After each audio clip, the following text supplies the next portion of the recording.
खास है। और खास इसलिए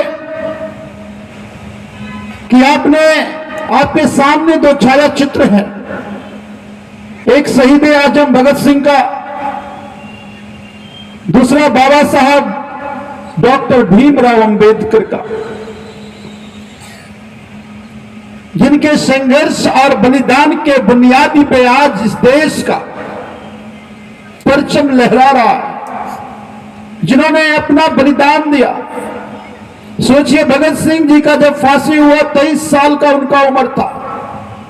23 साल के उम्र में वो फांसी पे इसलिए झूल गए क्योंकि उन्होंने एक सपना देखा कि अगर इस देश को आजादी मिल जाएगी तो हमारे देश में गरीबी खत्म हो जाएगा, गरीबी अमीरी में फर्क नहीं रहेगा, हमारे देश को कोई लूटेगा नहीं, हमारे देश को कोई धर्म और जाति के नाम पे नहीं बांटेगा।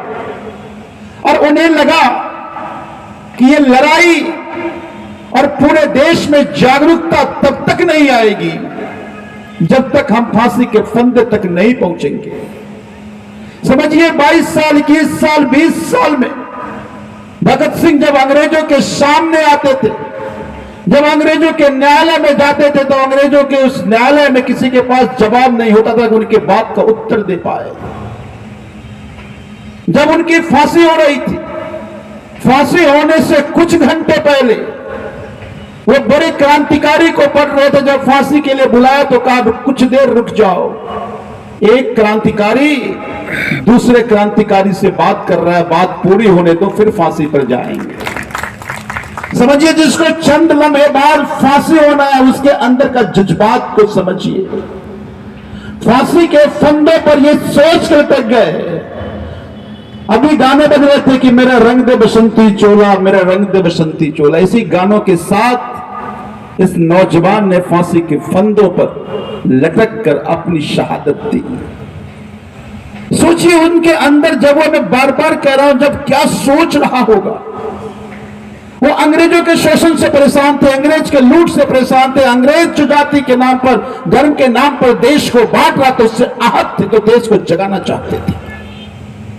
दूसरी तरफ बाबा साहब, जब समाज को जाति के नाम पे बांटा जा रहा था, जाति के नाम पे शोषण हो रहा था, तो बाबा साहब ने उस आवाज को उठाया।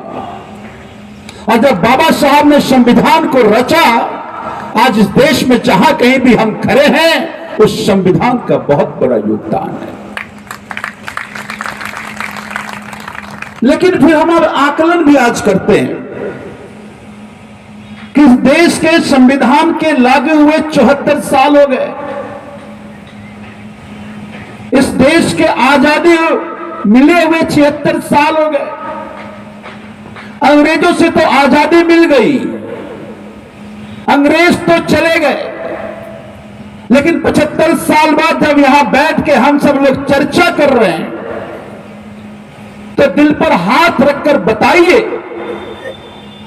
क्या इस देश से नेताओं ने, सरकारों ने लूटना बंद कर दिया? क्या गरीबी अमीरी में फर्क नहीं है?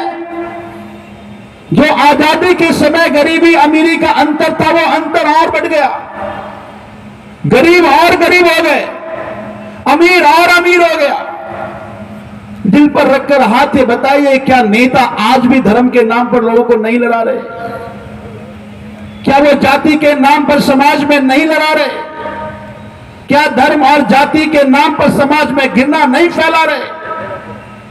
तो अगर आज भी वही लूट जारी है, अगर आज भी उसी तरह से जैसे अंग्रेज जाति धर्म के नाम पर लड़ाते थे, आज नेता लड़ा रहे हैं, तो भगत सिंह जी ने जो अपनी शहादत दी, आज उनकी कहीं आत्मा होगी तो आत्मा रो नहीं रही होगी। उनको कैसे शांति मिलेगी? किन सपनों को लेकर उन्होंने अपनी शहादत दी थी, किन सपनों को लेकर अपना बलिदान दिया था।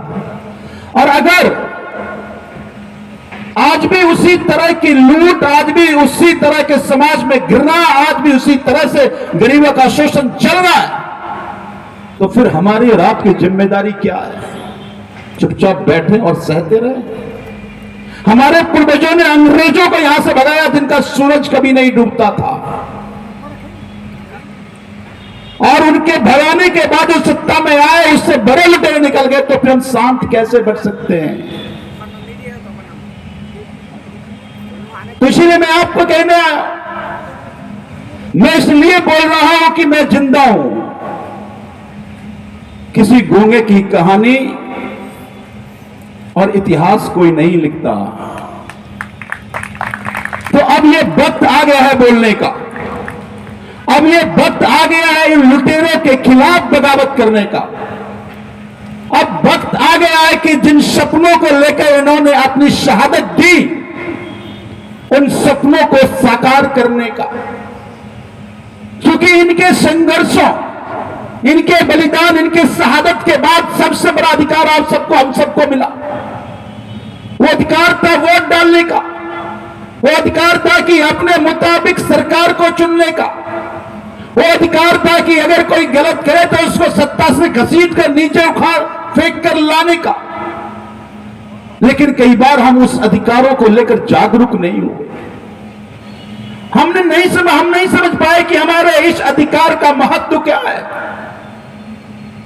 आखिर संविधान में बाबा साहब ने जो वोट का अधिकार दिया, वो वोट का अधिकार कितना महत्वपूर्ण है।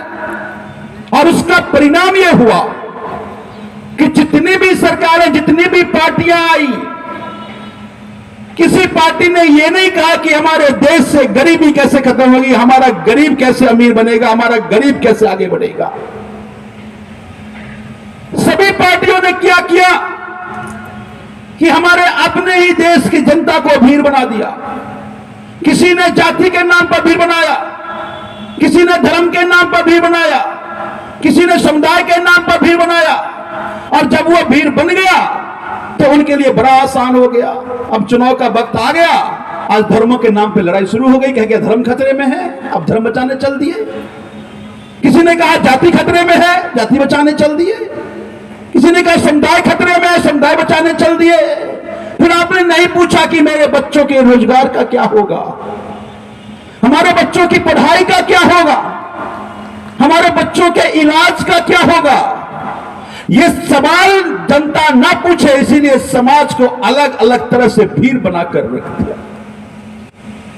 अब ये वक्त है लोगों को जगाने का, अब ये वक्त है लोगों को बताने का कि जाति के नाम पर नहीं, धर्म के नाम पर नहीं, क्षेत्र के नाम पर नहीं, अब अपने बच्चों के भविष्य के नाम पर वोट करें। ये जिम्मेदारी है आपकी, और यही अधिकार बाबा साहब ने आपको दिया। तो इसलिए साथियों, जब मैं आपके बीच में आकर ये बातचीत करने के लिए दिल्ली से आया हूं, तो मैं आपको कहने आया हूं कि दिल्ली को दिल्ली के लोगों ने बदला, पंजाब को पंजाब के लोगों ने बदला।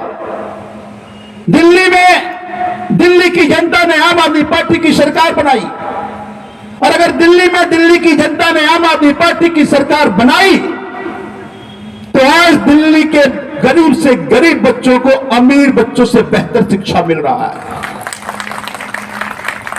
जब दिल्ली की जनता ने अपनी सरकार बनाई, तो गरीब से गरीब आदमी को प्राइवेट अस्पताल से बेहतर इलाज और मुफ्त मिल रहा है। दिल्ली में बिजलियां मुफ्त मिल रही हैं, पानी मुफ्त मिल रहा है, महिलाओं के बसों में यात्रा मुफ्त मिल रहा है, 2500 रुपए पेंशन मिल रहा है। 18 साल से अगर आप ऊपर हैं तो 1000 रुपए प्रत्येक महिला को मिल रहा है। एक बात बताइए कि आपने छत्तीसगढ़ में वोट किया, आपको शोषण का शिकार होना पड़ रहा है। दिल्ली की जनता ने वोट किया। अब मैं आपको जोड़कर बता देता हूं कि घर में अगर 2 बुजुर्ग हैं, 2500 का पेंशन, 5000 रुपए पेंशन मिलता है। अगर 4 महिलाएं 1000 रुपए, 4 महिला 5 4 9000 रुपए हो गया। यहां तो बस है ही नहीं, वहां सरकारी बसेज हैं, और सरकारी बसेज में कहीं भी चले जाइए, 1 रुपए की जरूरत आपको नहीं है। तो 2000 2,500 उसमें भी बचत बच जाता है, तो 11000 हो गया। 300 यूनिट बिजली मुफ्त है, तो 2000 उसका भी जोड़ दीजिए, 13000 रुपए हो गया। 13000 रुपए हर महीने खांटी बचत हो रहा है वहां की जनता का। इलाज और पढ़ाई छोड़ दीजिए, जबकि आपकी कमाई का आधा खर्चा देखना, घर जाके जोड़ कर देखना, आपके घर की जो इनकम है उसका आधा खर्चा या तो बच्चों को पढ़ाने में जाता है या घर के लोगों को इलाज करने में जाता है। अगर ये दो काम सरकार अगर ईमानदारी से कर देती तो आधे कमाई की वृद्धि ही हो जाती। लेकिन 75 साल में किसी सरकारों ने अपने ही लोगों के बच्चों को पढ़ने की व्यवस्था नहीं किया, इलाज की व्यवस्था नहीं किया। आजादी के 75 साल बाद भी अगर हमारी जनता अच्छे इलाज के लिए के बिना मर जाता है तो फिर सरकार का क्या मतलब।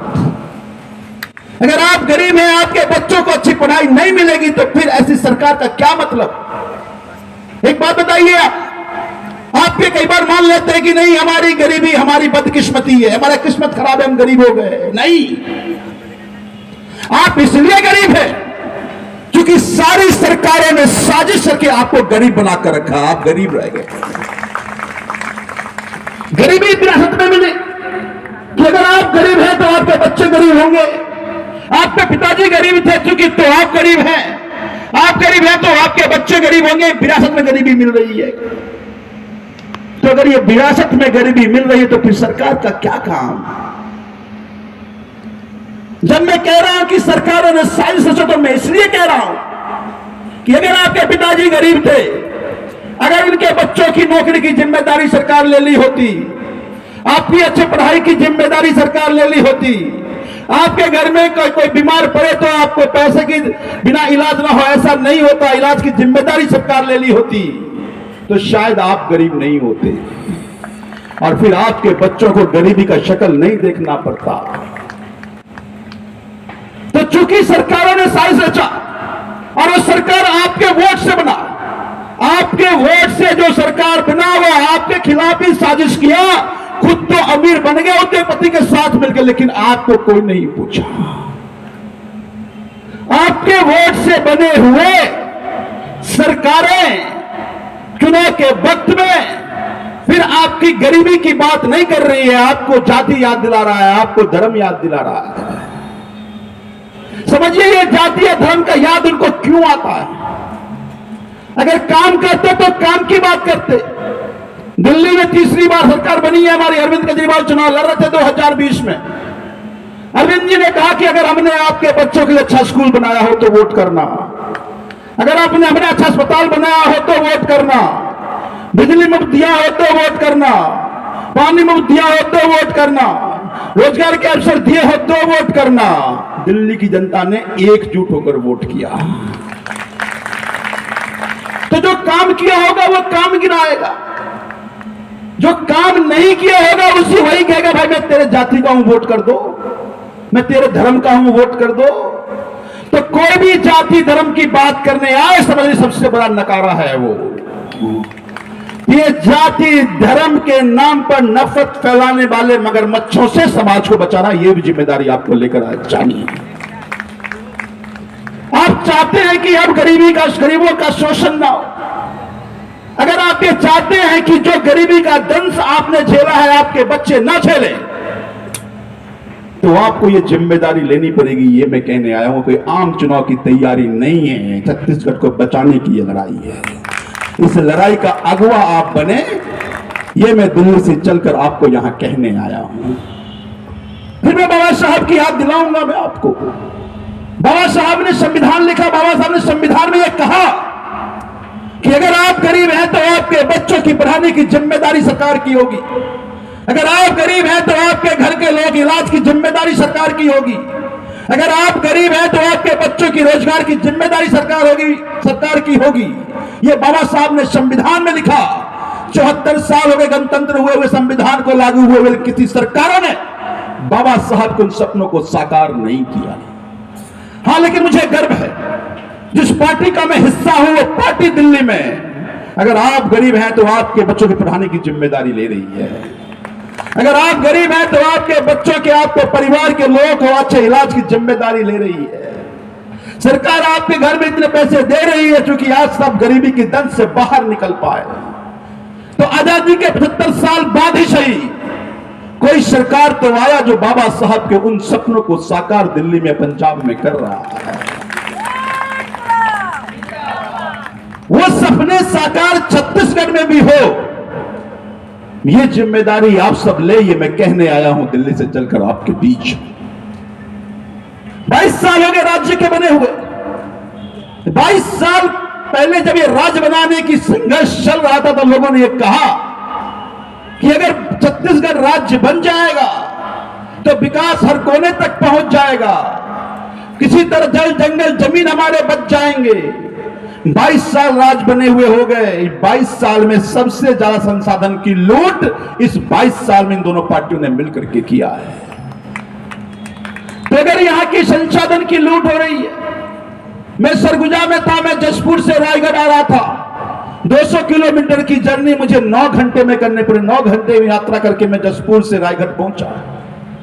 ऐसा लगा सड़क वो पुष्पासान कुल का सड़क है। वो इंडस्ट्री वहां माइनिंग कर रही है, कोयला निकाल रही है और डस्ट हवा में झूल रहा है। मैं कोरबा गया था, कोरबा मैंने देखा कि पेड़ काले हो गए। इंसान को तो छोड़ दो,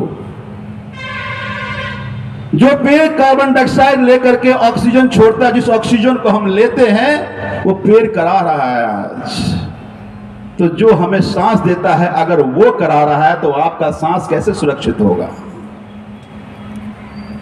तो मैं आपको ये जिम्मेदारी लेने के लिए कहने आया हूं कि आज भगत सिंह बाबा साहब के आत्मा को शांति नहीं मिल रही होगी क्योंकि उन सपनों को लेकर जो उन्हें शहादत दी, आज अपने ही देश के लोग उससे बड़े लुटेरे निकल गए। तो उन लुटेरों से छत्तीसगढ़ को बचाएं, आप ये जिम्मेदारी लें, मैं ये कहने आया हूं आप सबको। 9 महीने रह गए। ये 9 महीने आप सबको ये तय करना पड़ेगा कि छत्तीसगढ़ के बच्चों को, गरीब बच्चों को अच्छी शिक्षा मिलेगी या नहीं मिलेगी। आपको यह तय करना पड़ेगा कि जब आप बच्चों को, ऐसा बच्चा हो गरीब हो तो उसको अच्छी शिक्षा मिलेगी कि नहीं मिलेगी, रोजगार के अवसर मिलेंगे कि नहीं मिलेंगे। अगर आप ये 9 महीने अपनी लड़ाई को ईमानदारी से लड़े, जब लड़ने की बात कहता हूं कि सड़क पे आने की बात मैं नहीं कह रहा आपसे, मैं आपको कह रहा हूं कि अपने रिश्तेदार के घर जाइए, अपने जानने वालों घर जाइए, अपने गांव के में जाइए, लोगों को बताइए कि अब बीजेपी कांग्रेस नहीं, अपने बच्चों की भविष्य के लिए नवंबर का जब चुनाव आएगा तो झाड़ू पे बटन दबाना है। अपने आप टीम बनाइए, कहिए पार्टी ने जिम्मेदारी दी या नहीं दी। जब घर में आग लगी हो तो इंतजार ये नहीं करते कि कौन मुझे कहने आ रहा है। जिसके हिस्से में जितना पानी आता है वो आप पे डालता और आग बुझाता है। आज छत्तीसगढ़ चल रहा है, छत्तीसगढ़ लुट रहा है। इंतजार मत कीजिए कि कोई हमें कहने आएगा तो हम बचाने के लिए जाएंगे। अपने आप निकलिए, बचाइए। और जो मैं पहले कहा कि जो दशा आपने झेला आपके बच्चे ना झेले, ये जिम्मेदारी लेकर लोगों के बीच में जाइए, लोगों को कहिए कि आम आदमी पार्टी के साथ मिलकर के छत्तीसगढ़ निर्माण का काम करें। तो इसलिए मैं आप सबको ये कहने आया हूं